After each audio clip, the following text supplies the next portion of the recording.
Welcome to the Hidden Why podcast, episode 1089.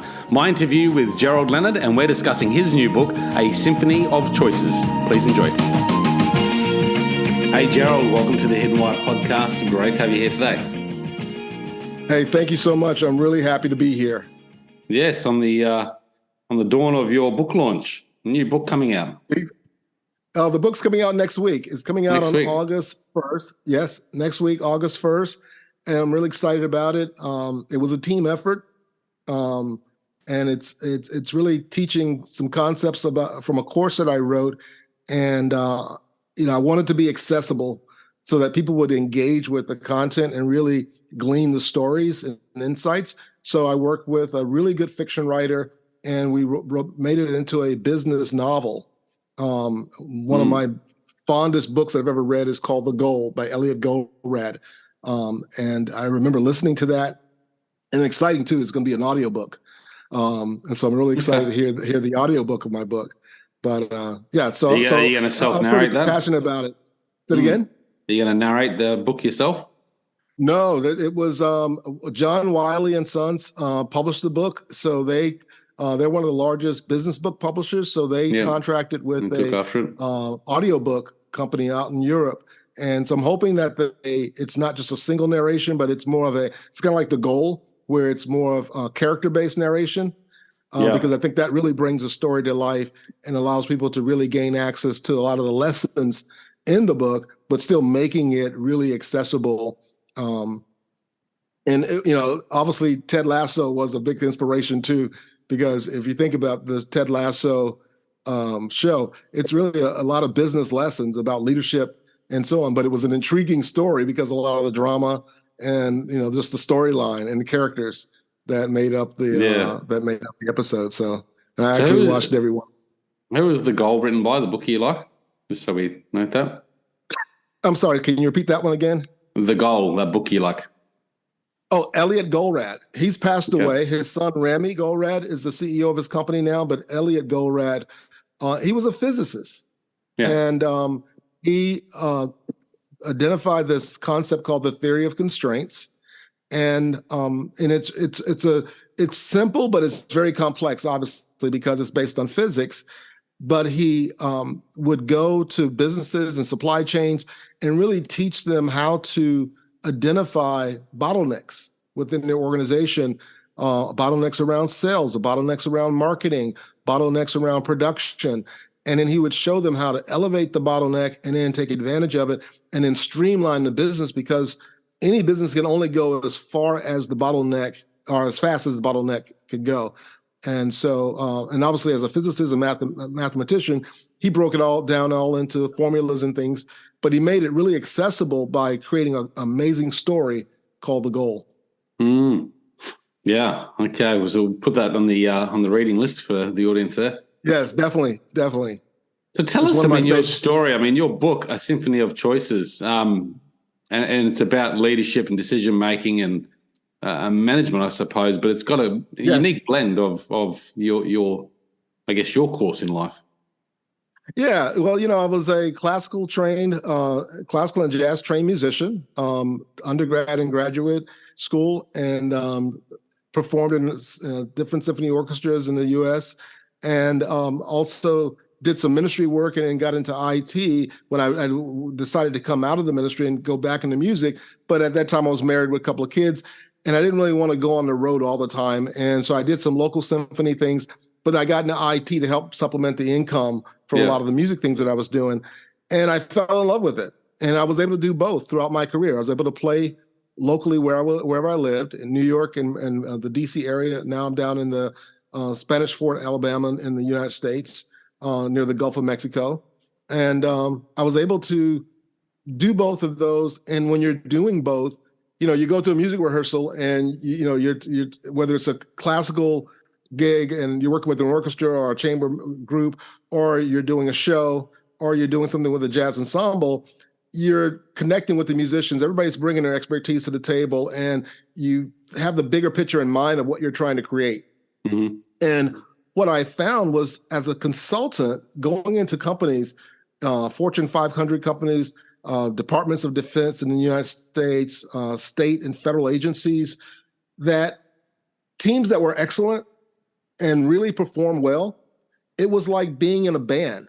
Yeah. Because everyone came in uniquely knowing their expertise, like the drummer, the trumpet player, the piano player, and so on, right? They're really good at what they do, but they're given a sheet of music, and now they have to listen. They have to lean in. They have to pay attention to what other people are doing to make sure that what they're doing is a complementary.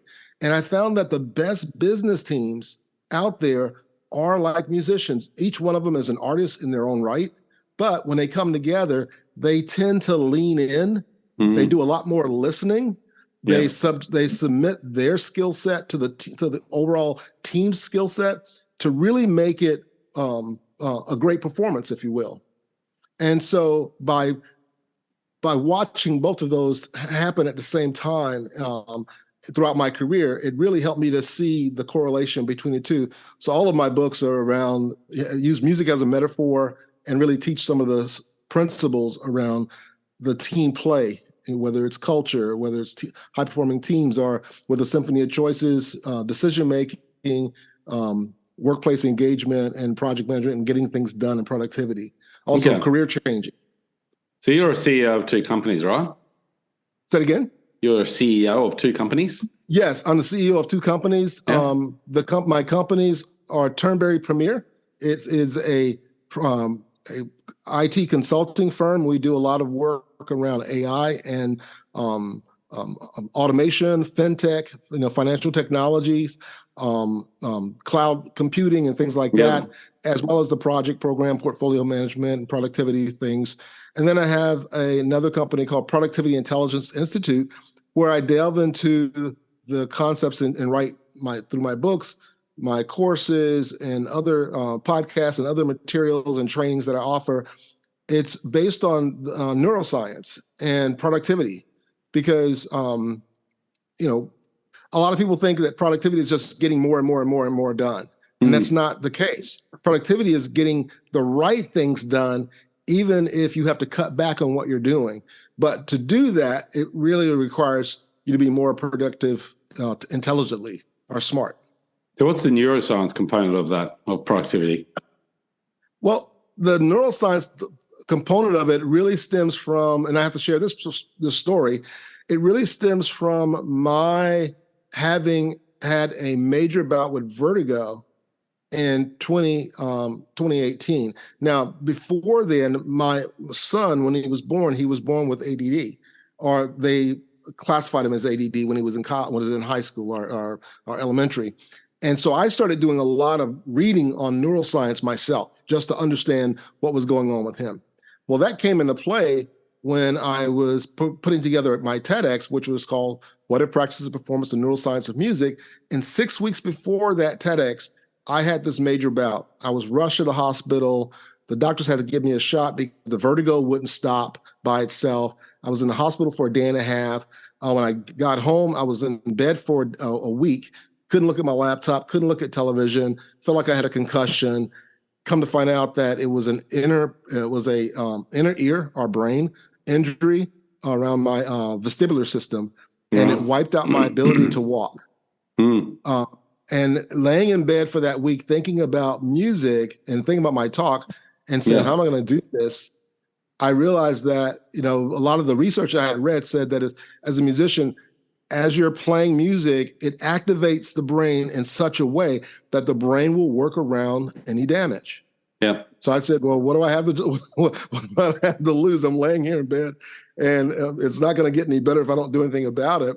So as soon as I could get up, I just started practicing my bass, like 1 hour a day or just a little bit every day, and using the walker or holding onto the walls to go to my office and just start walking. Within 3 weeks, I walked into my doctor's office, ear, nose, and throat doctor, unassisted, very gated. And he looked at me, he said, I could tell you've been extremely impacted by what you went through. And when they did the measurements, I had lost 86% capability in my right inner ear. I only had 14%. He was like, I don't even know how you hear, but I was still able to hear. Yeah. And within 3 weeks after that, I walked on stage and delivered that TEDx talk. Yeah. Well, And I still have, some people may call it a disability. I don't call it a disability. Being certified in the theory of constraints, I call it a constraint. That I have a constraint with my vestibular system where if I stand up real fast, I may get woozy. I have to hold onto a chair. I have to let my brain kind of balance itself, and then I'm good. I can't like go outside and go run a mile like I used to, or ride my bike out in the country. But so I have a home gym now, and I've just had to learn, and that really put me on a pace to really do a lot more research for myself, to work on myself, and go, okay, how can I be just as productive or even more productive than I was before with this constraint? And by asking myself that question, like any of us can, as you're listening, you can ask yourself that question: how can I, or what can I do? Those are very, proactive questions where there's something that you can do about it, right? How can I do this, or what can I do? And by asking myself that question and listening for the answer, I just began to find things around neuroscience, studying brain gyms, studying kinesiology, studying what the vestibular system and how it works, to that I was able to figure out what types of exercises, what types of activities that could pump me up throughout the day instead of wearing myself out, or realizing that it's okay during the middle of the day to take a nap, with this constraint, and that it would prepare me for things I had later on in the day. Like here right now, I think we're starting to talk at around 2:30 in the afternoon. Well, I knew I had this conversation we're going to have today. So, and I had some meetings this morning. So guess what I did this afternoon around 12 noon? I took a 30-minute nap because I knew my brain was going to need to have some time to kind of regenerate itself. And then I did some brain gyms and some other exercises so that I would be ready to go, primed and, excited about this conversation. And so it's really about, understanding the whole brain, understanding how the brain works, and realizing that productivity is about getting the most important things done and still having a life where you can smell the roses, enjoy the process, enjoy the journey, and still be productive. And with both of my companies, I'm more productive now. They're making more money than I've ever made before. I went through a divorce through the whole process, and within 2 years of going through that whole process, I was able to buy a new home, furnish it, and go travel and do a number of things that I know I couldn't have done before if I hadn't learned some of the secrets or things that I had put in my books, and that I talk about on my podcast as well, and that I teach in my courses. So if you're talking or consulting with someone on productivity, because I guess productivity is important, and it always just seems productivity is about doing more, putting more on the plate, and then that makes you feel productive, where it's maybe not the case, and maybe that can make you less productive. What is your advice to a team or to an individual about productivity and what they can do to improve that, other than what you've obviously just said? Right. So my advice is, you really want to figure out what's the big picture? What's the goal? Like, what are you really trying to accomplish? And once you get really, really clear about what it is that you're trying to accomplish, and you look at your team and figure out, do we have all the right people on the team? Do we have all the right people in the right seats on the team? And are we working together? Then we can begin to kind of go after our goals. And I like the agile model where, as a team, I really believe teams should meet daily, even if it's a stand-up call for 10 minutes, for 15 minutes, just to have a check-in. Hey, how are we doing on this massive project? How's that going? What's working, what's not working? What issues are you facing? Because now you're in a more agile and flexible mode to address things and to move the ball forward. But also from a portfolio or a selection, activity selection process, I think you have to really go through and identify the activities that will deliver the greatest value for the least amount of cost or expenditure of energy from resources, that's going to move the ball forward in your business. Because not every activity in a business is equal. And not every activity on a project is equal. And not every operational thing that a company can do is equal to something else. So it's really stepping back and saying, what is the most important thing for me as the CEO of two companies? I want my companies to be known as being thought leaders and trusted advisors. So one of the most important things for me to do is produce thought leadership content through my podcast, through a newsletter, through my books, for my team to be trained. And so making sure that team members are trained in the various aspects, and not just in the technology, but also in the people processes. Right? Because I've been on projects, and one of my clients is a really large Department of Transportation here in the United States. And they had a vendor in there that was trying to help them with a solution that the vendor knew. And I know the vendor.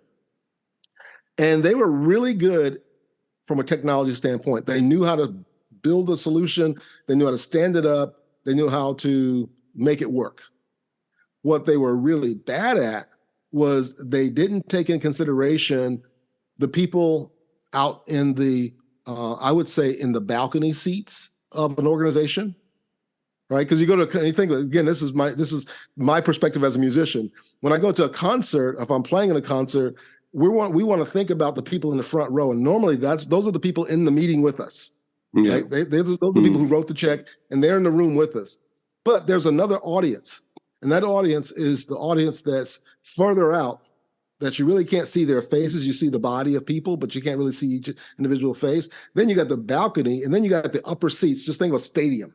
Yeah. Right? So if those are also attendees to your performance, and they're paying for a seat, and they have sway whether you make it or not, or whether the solution is accepted or not, then you have to take them in consideration. And so what had happened was they rolled out some great technology, but they didn't take in consideration the culture of the organization, not just the guys who were sitting in the room with them, but the ones who are out around the county in the different parts and the different boroughs and the different places. And everyone pushed back, and they said, no, this is not how we do business. This is not how we use technology, and so on. And it failed. And I would say a few years later, they brought me in with my team, and we use the same technology, but we use the mindset of this is a performance for an audience, and the audience that's in the room is not the only audience that we need to be considered about. Yeah. And so we did surveys, and we had conversations with all the districts and all the people who are out there who are going to be using the solution. And we found out that they didn't want it to be super technical. They wanted it to be easy. And so we decided to use it the iPhone model of technology, which is make the user interface extremely easy and hide all the complexity inside the technology. Yeah, makes sense. And so we automated tons of things within the solution. And that client brought me on in 2014. It was actually supposed to be a 3-month gig.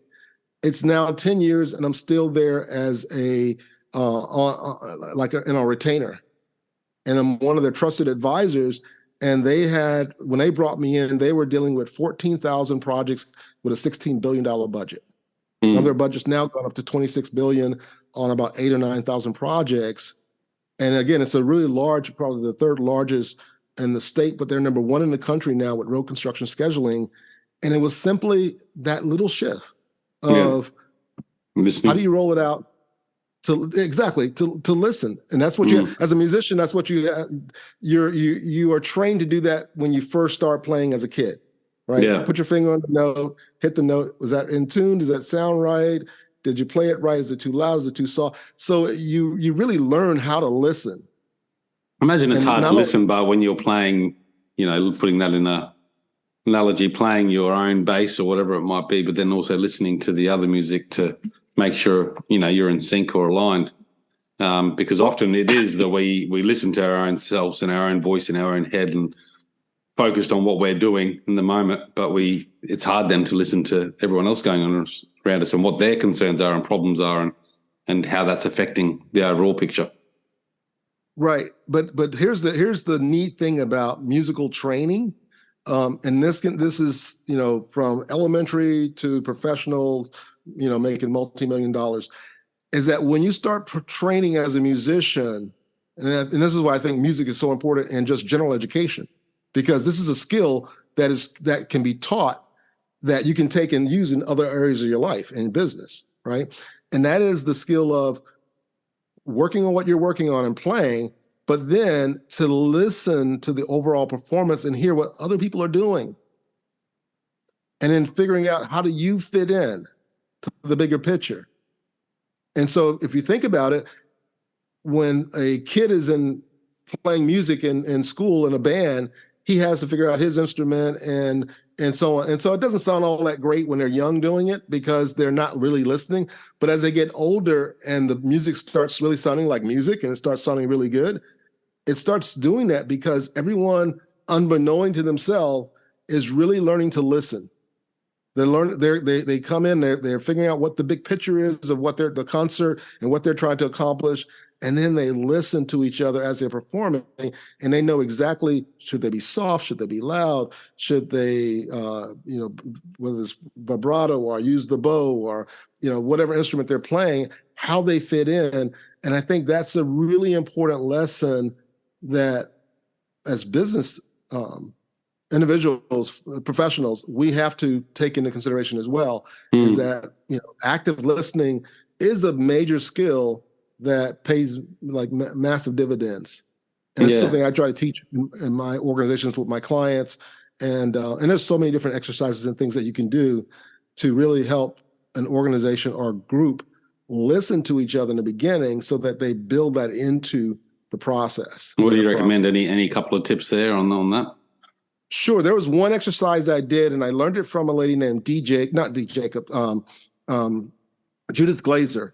And I studied with Judith before she passed away. She wrote the book Conversational Intelligence. Yeah. And that's really good, another really good Conversational Intelligence. Conversational Intelligence. It's about the neuroscience of conversations. Yeah.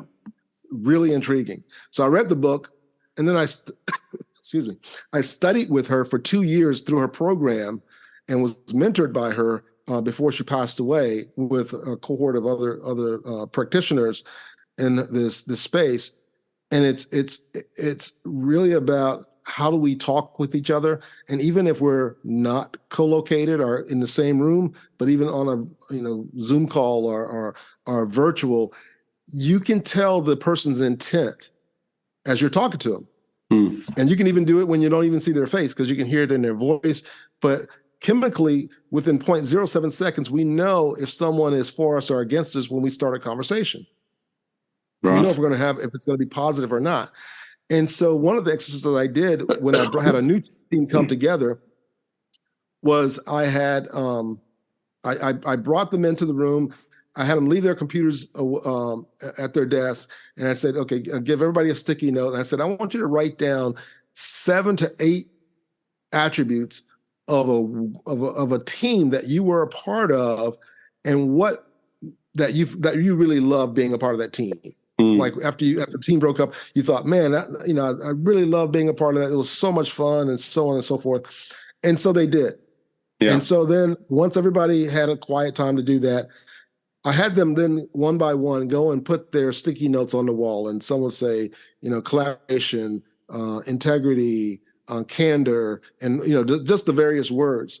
And then when someone else would get up, if on their piece of paper they had the same word or the same theme within that area, they would put it on top or right next to theirs. So we started building an infinity diagram on the board. And what we discovered in that exercise, because the team had been put together where some people knew about the project, other people, their manager said, go to this project.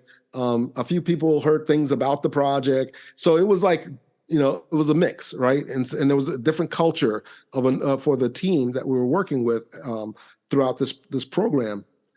And by doing this, everyone could look up on the board and see that we had way more in common about what we liked about a core team that we were on than we did not.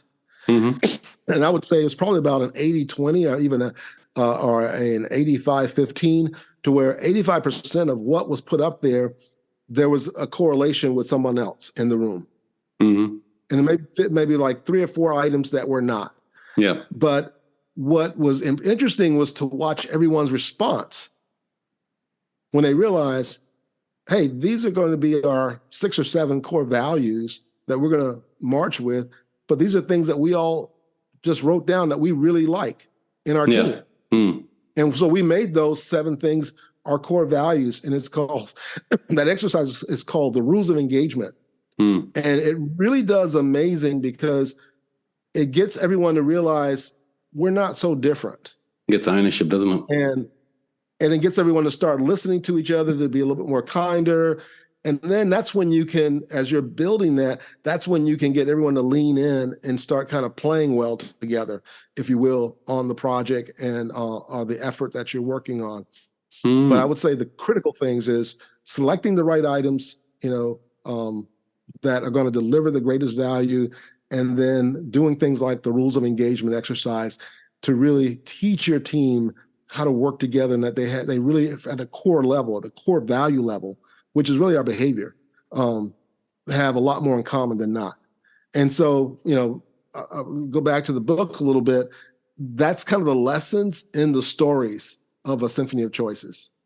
It's the lesson of, with all the chaos that goes on with this new role that the Jerry Hall, the main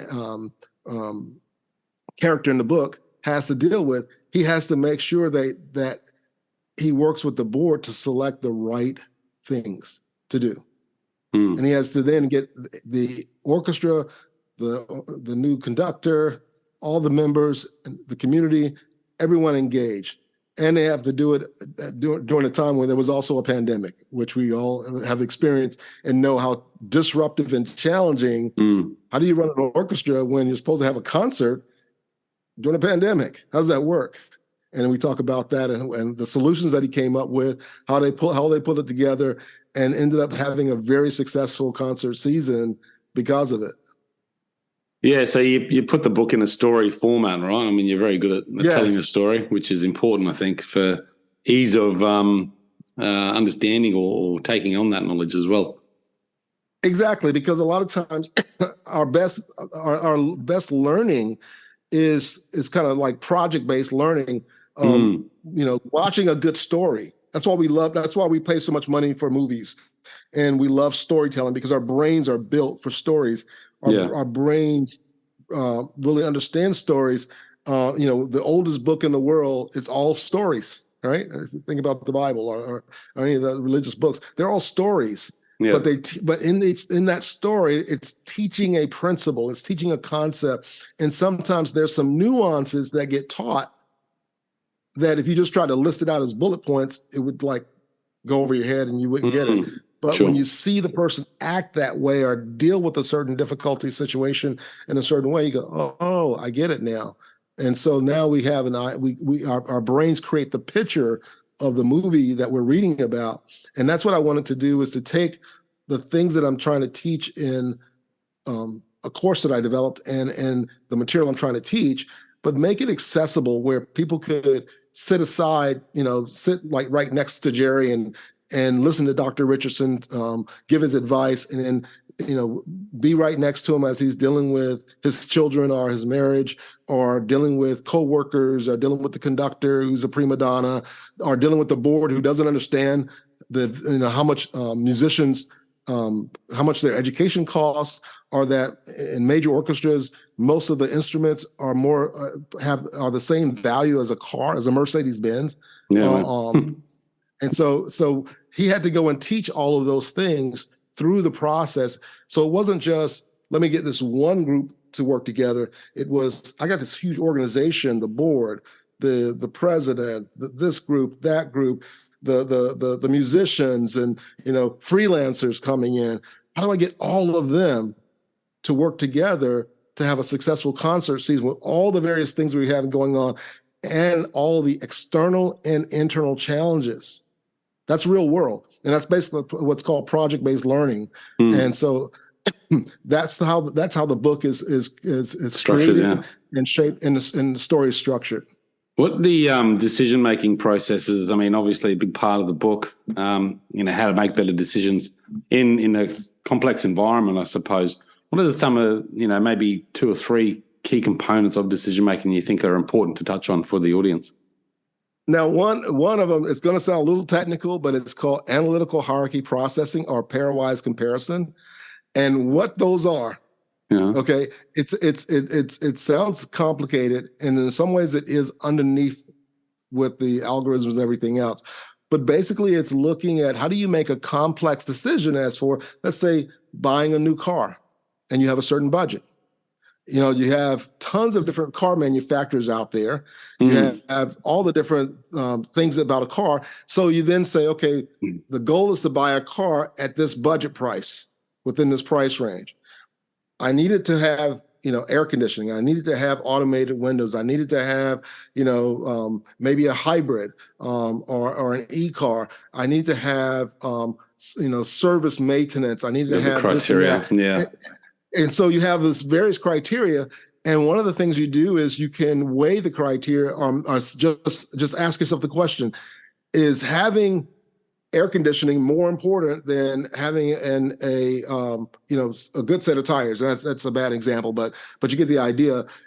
Or having a hybrid or a full e-car. Which one's more important? So by doing that, you kind of come up with a list of, these are the things that are really, really important that this decision should be based on. So now when I go out and evaluate a car to purchase, I already have what's important to me. If I know that by doing that exercise that I really want an e-car, I really want, I'm thinking of sustainability, I'm thinking of longevity, but I want it to be this or that. And if I have that, then I can go to a car dealer and say, or go to a website and analyze, do these cars have that? Or even put in that criteria and see what cars come up. Yeah. Right. And so it's the same when it comes to businesses or when it comes to individuals. And in fact, what I found is interesting is that as families, we do this every week when we go to the grocery store. Yeah. We have a budget. And we go, what's important? There's this store is full of all kinds of stuff. You get all the greens over here, you got the meats and vegetables there, you got the eggs, so everything's kind of broken up. But I have to look at my budget and go, what is the best choice of selection of foods that I can feed my family that's going to be nutritious, that's going to help them have better health? Yeah, aligned with your goals. Yeah. Right. So we go through that process, and we individually on a weekly basis practice pairwise comparison just in our head, because we have a budget and we know how we want to eat. And that's why we have, you have fast food and you have veggies, or you have vegetarian food. And so, because everyone makes a different choice. Yeah. Based on their values. And so it's using the same principle, but then taking it and elevating it to a corporate level. Mm-hmm. So now you have your values of the organization. Who do you hire? Do you hire just for skills, or do you hire, for character? A lot of people think would ask Disney World or Walt Disney when he was hiring and building the company, how do you get so many people that are so happy? He goes, well, we just hire naturally happy people, right? That's one of the criteria. It's like you have to be that kind of person innately and have that in your character. You can have the great skills and be a miserable person, or you can have some of the skills but be a really enthusiastic and happy person, regardless of what you get to do. That's the kind of person they're going to bring in and then train them so they hire for character and culture, and then teach all the other things. And that's a big part of the concept as well. Yeah, okay, I like it. The book's going to be launched next week, so probably aligned with the launch of this podcast. Any final words, Gerald? Sure. There's a website I want to send you guys to if you're for your folks that are interested, and it's called productivityintelligence.institute.com, productivityintelligence.institute.com /The Hidden Way. And so it's basically named after your podcast. And if folks go to that landing page, they will see a worksheet around project management. They'll see a worksheet around goal setting. If they're interested in having a 30-minute call with me to learn more about what I'm doing, they can. They can also reach out to me through email or through LinkedIn, and all of that information is off on that one landing page. Okay, so that's productivityintelligence.com/the hidden why, correct? Yes, the hidden why. Yes. Yeah, perfect. Okay, we'll stick the links in the show notes, guys. Check it out at the hidden why.